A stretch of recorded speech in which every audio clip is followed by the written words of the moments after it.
nagluto tayo ng special na ulam. May kunting baboy lang, kunti lang, dalawang hiwa lang yan guys.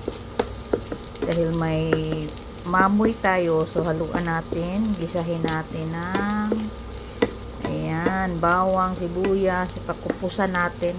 Hindi na ako gumamit ng oil kasi yan ang gagamitin ko. Oil lang yan. Halo natin. Paborito ko talaga to. Kamatis, may kamatis dito. Pakupusan ko muna sandali. Dala yung mga kasi medyo pa may mga pa siya.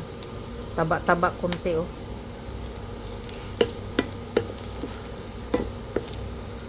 Ayan. Gisa-gisa guys.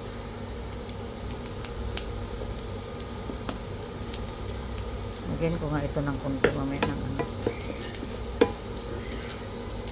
So ayan, lagay muna natin yung so ayan, nilagay ko na yung kamatis.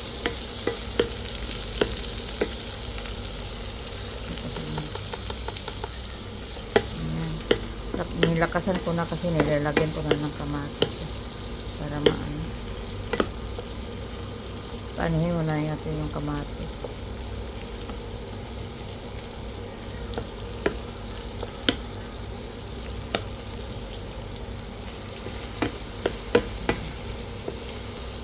Nagawin ko ng tuyo konti para maging red naman konti para lang may pangsahog guys. So nilagay na natin tong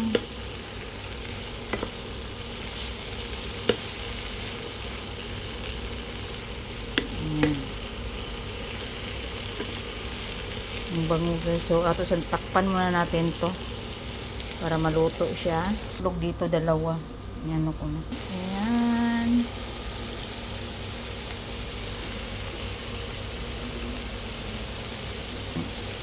Hindi pa siya luto. Balikan natin mamaya. So ayan, medyo luto na. So ilagay natin itong itlog natin. Ayan.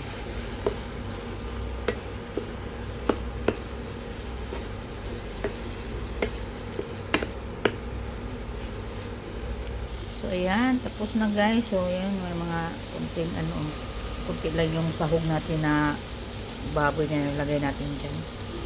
So sarap. So thank you for watching.